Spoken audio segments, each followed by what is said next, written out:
across the street. What's going on, people? Myke C-Town here. Kind of wanted to make a hopefully short video about my recent trip to Europe. I went a few weeks ago, and before any folks that I know who live over there get upset because I didn't hang out with them or didn't hit them up, just wait, I'll explain why in a bit. So why did I go to Europe? Well, for a few reasons. I have a friend that lives there that I've been planning on meeting up with for a while, and the opportunity just finally popped up. I got online one day and tickets were extremely cheap, like under $500 for a round trip. And it was just too good to pass up, even though I'm super paranoid about COVID. So the whole plan was to go over there for a week, but then some shit happened and my trip ended up getting cut by 2 days.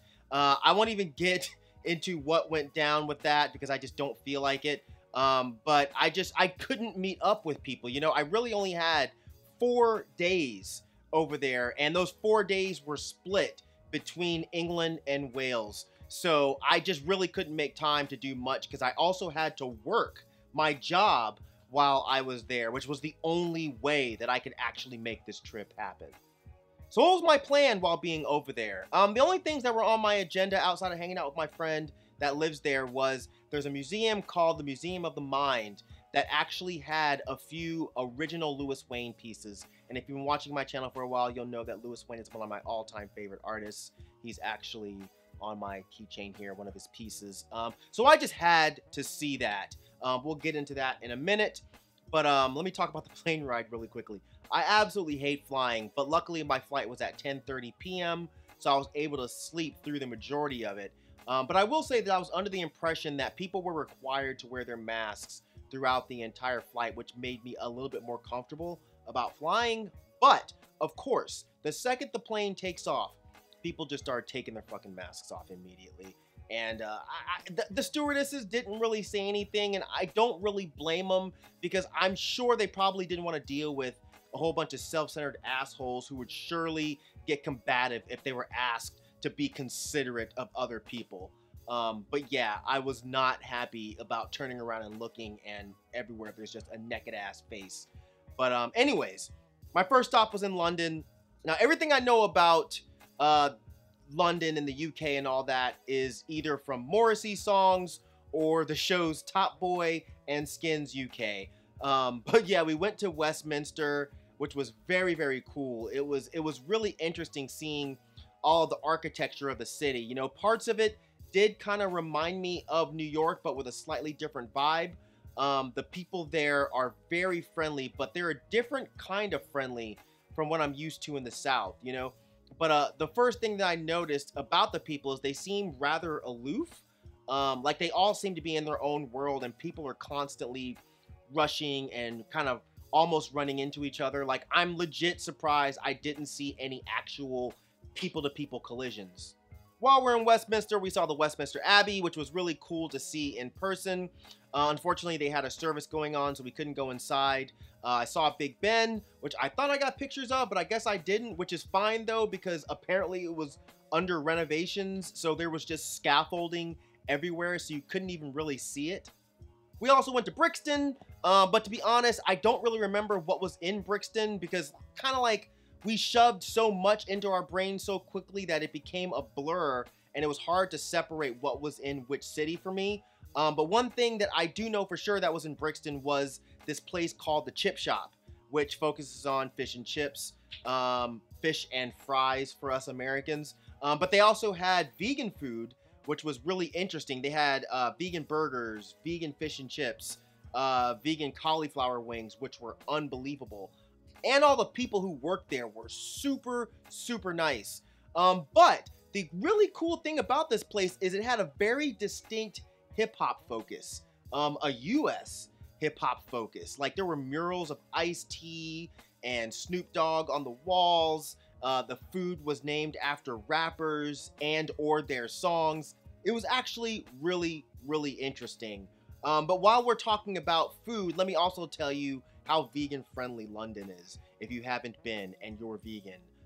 One of the first things that I had was a vegan breakfast sandwich from Starbucks. Yeah, their Starbucks has these delicious egg and sausage vegan sandwiches, and it blew my mind. One thing I noticed is pretty much anywhere you went, they had a vegan option. And I don't mean like some bullshit like we have here, like you go somewhere and it's like a fucking salad or a steamed veggie plate or french fries. I mean like a real vegan dish, like real food.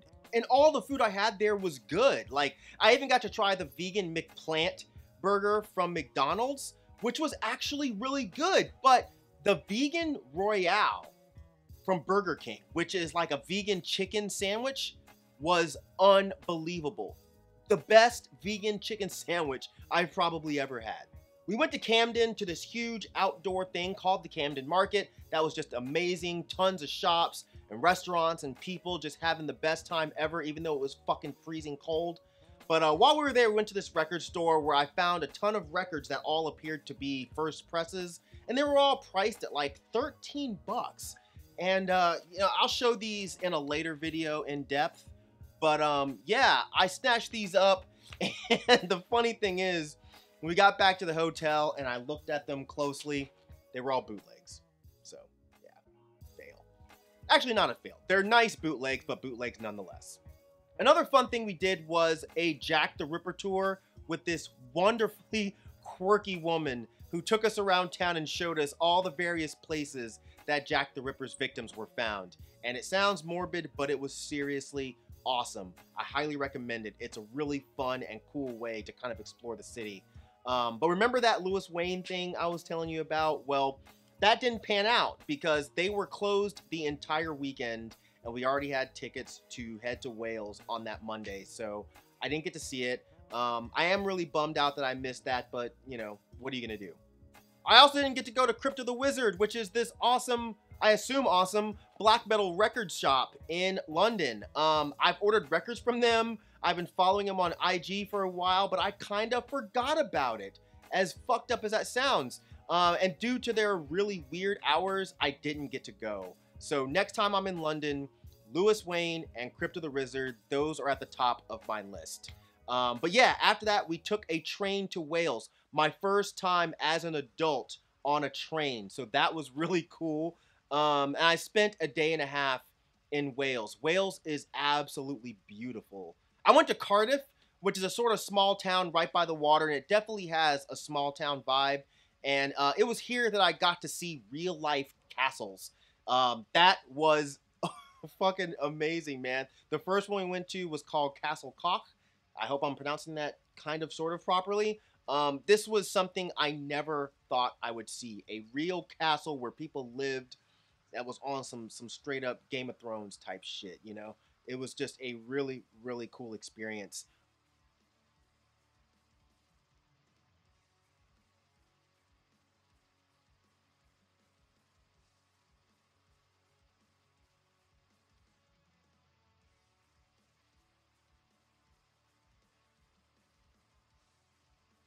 The other castle we went to was called Cardiff Castle, which was right in the middle of downtown. This place was fucking huge. So much cool architecture and artwork.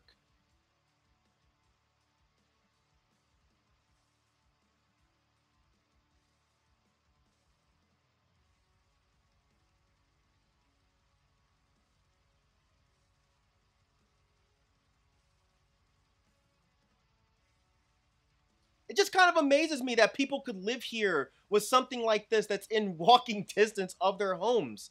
It's just amazing. My friend also took me to Spiller's Records, which is the oldest record store in the world, opened in 1864. How insane is that?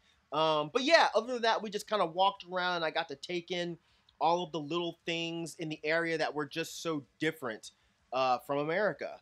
And that was the coolest part of the trip. You know, I've been outside of the US before, but not to a place where tourists aren't exactly commonplace or over welcomed, you know? I felt like in England and Wales, they don't treat you badly, of course, but they definitely know you're from somewhere else. And it's just so interesting to have to adjust your Americanized brain into you being the foreigner, you know, having to process that people are looking at you a little bit weird or taken aback by you because you have the accent, not them. I had a cashier at H&M who was otherwise a bit rude, perk up when he heard me speak because he's like, "Oh, are you American?" And I'm like, you know, yeah. But then he got extra perky when he asked me from where, and I said Atlanta, Georgia, and he got stoked because he was like, "Oh, I'm a huge fan of Lil Baby, so that's cool that you're from Atlanta." And you know, that's kind of funny because I'm used to going other places and people relating Outcast to Atlanta, but this was my first time ever having it related to Lil Baby. So, hey, that was kind of cool. And on my way home, I also had a conversation with someone who was absolutely fascinated by Americans. He was asking me about our infatuation with freedom. He's like, "You guys are so into this idea of freedom that you'll infringe on other people to keep it," which is true. And it's something that I've said many times. We're so obsessed with this idea of freedom that we have that will literally kill the people around us who also have that same level of freedom just so we can maintain that idea of freedom that we have for ourselves. I understand why it's fascinating because it's batshit. But I just learned that the common perception of Americans is that, you know, we're lazy, we're entitled, we're greedy, we're selfish. But fuck, you know, where's the lie in that, you know? And that's not to say that things are perfect elsewhere, but I truly think that if we stopped and thought about how people in other places operated and incorporated some of those practices into how we operate here, then maybe America wouldn't be such a shithole for people who aren't rich or delusional. That's probably going to piss a lot of people off, but oh well. I don't know, man. I mean, just hearing how the UK deals with things like guns and healthcare, I'm just floored. But yeah. Lastly, let me just tell you about the trip home because this part was fucked up. So I was online trying to see what I needed to do to get home, and the first thing I see is Biden's face and an article talking about how Omicron was popping off, and you know, it was saying how rules were changing on how to get home. So of course I'm bugging out because this is exactly what my mom told me would happen. I would get over there and Joe Biden wouldn't allow me to come home. So online, it was saying that I needed to get a PCR test. That was the change. When before, I could just do a lateral flow test. We went to a couple pharmacies. One of the pharmacies was like, "No, that rule hasn't taken place yet. You're good. Just get a lateral flow." So that's what I did. Okay. So I get to the airport. I have my certificate from the pharmacist saying I was COVID free. And my ticket starts blinking up red saying I'm not fly ready. And I'm like, "Oh shit, what the fuck's going on?" Lady says, "Okay, give me your PCR test." I'm like, in my head, I'm like, fuck, I don't have a PCR test. I have a lateral flow. And I just handed her what I had. Thankfully for me, she did not look at the paper closely enough and just let me go. But y'all, I was flipping out for a minute. I really thought I was going to be stuck over there till Easter. You know what I'm saying? But yeah, I'm here. I'm home. I'm safe. All that good shit. And yeah, that's mostly what I wanted to talk about. I absolutely loved this trip. I loved seeing so many things and experiencing so many things that I knew nothing about, hearing different words that mean different things. And I just especially loved hanging out with my friend who lives there. That was a great time. And even though COVID is a motherfucker, I do want to do this again. And I mean, going back to England and experiencing other places within Europe and just seeing other places outside of the US that I haven't been yet. It's just really nice to get away from here and experience other places and cultures. And if you have the means and you know you can do it and want to do it, I encourage you to do it as well if you're an American, because we can get very stagnant here. So anyways, yeah, that's it. That's all I want to talk about. I'll be back to my regularly scheduled program in the next video. But hopefully you sort of enjoyed this, me just kind of running my mouth about blah, blah, blah, blah, blah, which is what I do always. But yeah, as usual, thank you for living, thank you for loving, thank you for being you. And have you ever been to Europe, England, Wales, any of those places? Drop some comments down there. But yeah, all right, peace out, boy.